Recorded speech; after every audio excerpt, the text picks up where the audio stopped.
తాతగారు నమస్తే, ఏం చేస్తుంటారు? వ్యవసాయం. ఓకే, అయితే కూటమి ప్రభుత్వం వచ్చింది, 16 నెలలు అయింది. రైతులను మోసం చేస్తున్న చంద్రబాబు నాయుడు, ఇది జగన్మోహన్ రెడ్డి పెడుతున్న ట్యాగ్ లైన్. నిజమే అంటారా? రైతులను మోసం చేస్తున్నాడా చంద్రబాబు నాయుడు? రైతులు మోసం చేయటం అనేది లేదు. ఇప్పుడు పబ్లిక్గానే వేయబడి చెబుతున్నారు. పబ్లిక్గానే ఓపెన్గా అన్నీ బాగానే ఉన్నాయి. మోసం అనేది ఏం లేదు.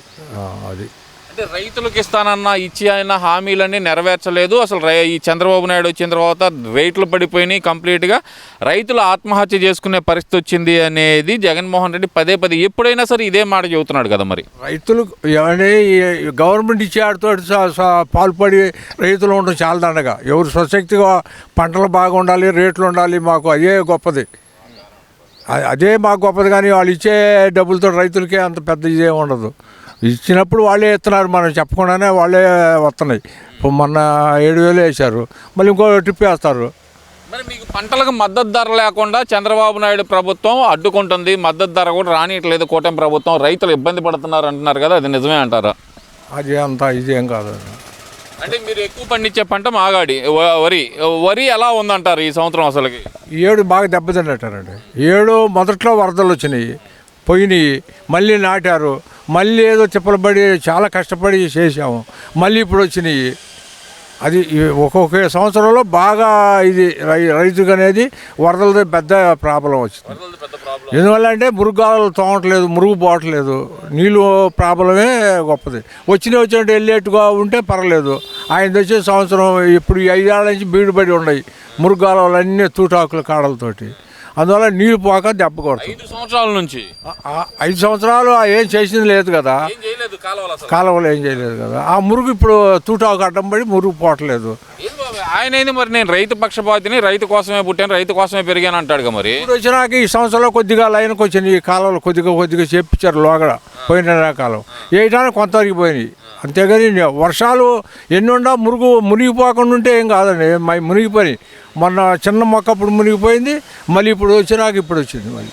మరి ఈ తుఫాను గురించి కూడా ప్రజలను అప్రమత్తం చేయకుండా ప్రజలను ఇబ్బంది పెట్టాడు చంద్రబాబు నాయుడు, ఆయన జల్సాగా తిరుగుతున్నాడు అంటున్నారు కదా. తప్పని అది ఆయన అప్రమత్తంగా ఎప్పుడు ఫోన్లో అందరూ చెప్పిస్తున్నాడు. రైతులకు అందరినీ వస్తున్నారు, కార్లు వేసుకుని వాళ్ళు రెవెన్యూ వాళ్ళు వస్తున్నారు, వచ్చి అందరిని సహకరించి వెళ్తున్నారు. అది తప్ప. రెవెన్యూ వాళ్ళు రావడం కూడా అయిపోయింది అప్పుడే పొలాల దగ్గరికి.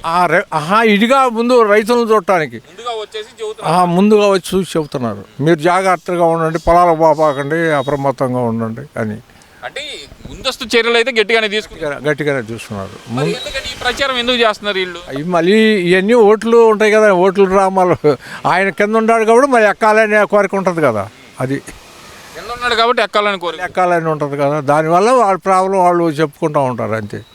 అంతేగాని ఇక్కడ అంతా బాగానే ఉంది. ముందుగానే తెలియపరుస్తున్నారు వస్తుందని, అన్నీ బాగానే ఉందండి. మరి అన్నీ బాగానే ఉన్నప్పుడు మరి ఇలాంటి ప్రచారాలు చేసుకోవడం, ఓట్ల రాజకీయం కోసం ఇలాంటి ప్రచారాలు అవసరం అంటారా? మరి చేయాలి. ఎవరో ఒకళ్ళు వింటారుగా, 10 మందిలో ఇద్దరన్నా వింటారని కదా వాళ్ళు తిప్పలు పడేది. 10 మందిలో చెబుతూ ఉంటే ఒక ఇద్దరన్నా వింటారుగా, 10 మంది అనపోయినా ఇద్దరన్నా వస్తాయని వాళ్ళ ఆశ. అది అంటే ఈ తుఫాను గురించి మీకు ముందుగా ఎప్పటి నుంచి హెచ్చరికలు మొదలు పెట్టారండి? అసలుకి 4-5 రోజుల నుంచి మాకు తెలుస్తూనే ఉంది. 27 నుంచి తెలుస్తూనే ఉంది, వస్తాయి చెబుతూ ఉన్నారు.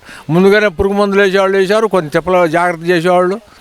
మళ్ళీ పొలాలు పోకుండా ఆఖరి రోజుకి బాగా జాగ్రత్తగా ఊళ్ళోనే కట్టడి చేశారు. రైట్ అది ముందుకు తెలియపరచడం బాగా మంచిదే. మరి ఇప్పుడు జగన్మోహన్ రెడ్డి అంటుంది ఏంటంటే 16 నెలల్లో ప్రజల్లో విశ్వాసం తగ్గింది కూటమి ప్రభుత్వం మీద, నన్నే నమ్ముతున్నారు, మళ్ళీ నేనే వస్తానంటున్నారు అనే మాట అయితే అంటున్నాడు కదా. నిజంగానే జగన్నే నమ్ముతున్నారు ఇప్పుడు ప్రజలు? వాళ్ళు వచ్చి ప్రచారం చేయాలి, సౌకర్యాన్ని అని చేపిస్తుంటే అది నమ్ముతారు. ఈ పని చేసుకోండి, ఈ మందులు వేసుకోండి, లేకపోతే ఈ నీళ్లు పోవాలంటే ఇవన్నీ వాళ్ళు చెప్పాలిగా. వచ్చి ఇంత మటుకు వాళ్ళు కూర్చొని టీవీలో చెప్పడం కానీ ఇదిగా ప్రచారం ఏం లేదు కదా, ఇదిగా రావటం లేదు కదా. ఆడ కూర్చొని చెబుతున్నారు, మేము వస్తాం, ఈసారి మీకు చేస్తామని. మన పేరు రాళ్ళు పోయినాయి, ఈసారి ఏం వేసుకెళ్తారు? పొలాల్లో రాళ్ళే లేవు,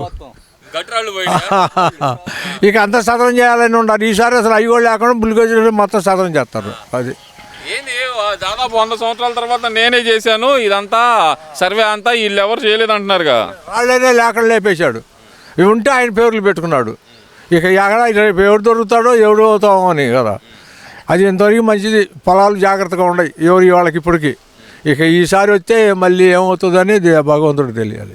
2029లో నేనే వస్తాను అంటున్నాడు గట్టిగా. రావచ్చు అండి, వచ్చే రావచ్చు, ఏదో గాలి మాటలే కదండి. వచ్చి తిరిగితే తెలిసింది, కానీ తెలియకుండా ఊరకు ఆడ కూర్చొని ఊహాగానాలు అవి. అది ఈసారి నేను వస్తే కనుక రప్ప అనే మామూలుగా ఉండదు అంటున్నాడు కదా. అది అందరూ అనుకుంటున్నాం అది ఆ మాట. వచ్చే మామూలుగా ఎవరైనా ఖర్చులు ఉన్న వాళ్ళకి తీరిపోతాయి అని ఉంది.